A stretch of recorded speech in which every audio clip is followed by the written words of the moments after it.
Speedography, Volume 2nd, Exercise 29, Speed 100 word per minute. Start. Sir, some features which the Honorable Finance Minister or the Minister of State may wish to clarify are as follows.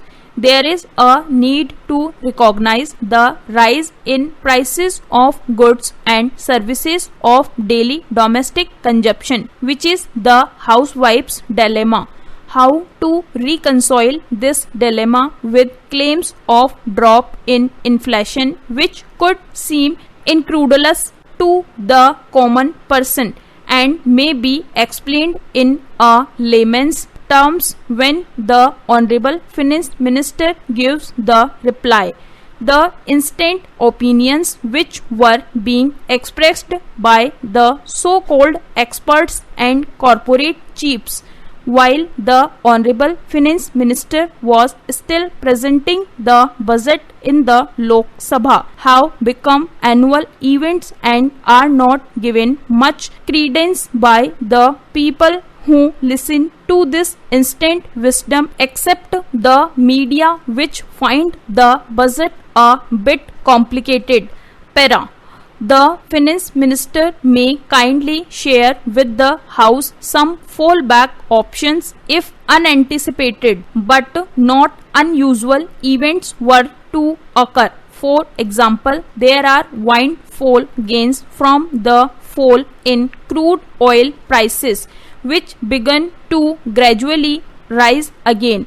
The impact of massive agriculture losses due to recent unseasonal and unexpected rains in North India, and the consequences of a possible poor monsoon later this year on India's overall agricultural output and reduction in food stock. While many aspects of taxation are innovative, I am afraid raising service tax escapes logic. This is bound to have an impact on domestic consumption. While there is an effort to rationalize corporate tax, the Finance Minister has once again resorted to cess policy introduced by his predecessors to push up personal income tax.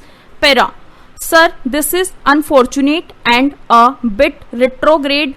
It would be a greater of interest if the Honorable Finance Minister could share specific steps being proposed to increase the number of taxpayers and significantly improve the efficiency of tax collection as well as the growth ambition of direct tax revenue. The cess route is bound to become less and less productive sooner rather than later. The debate on black money must also include the massive generation of domestic black money as well. It is well known that huge amount of black money is generated, for example, by the domestic real estate sector. So, the urgency of addressing the challenge of black money is both international and national. This can be curbed if proper steps are taken in this direction.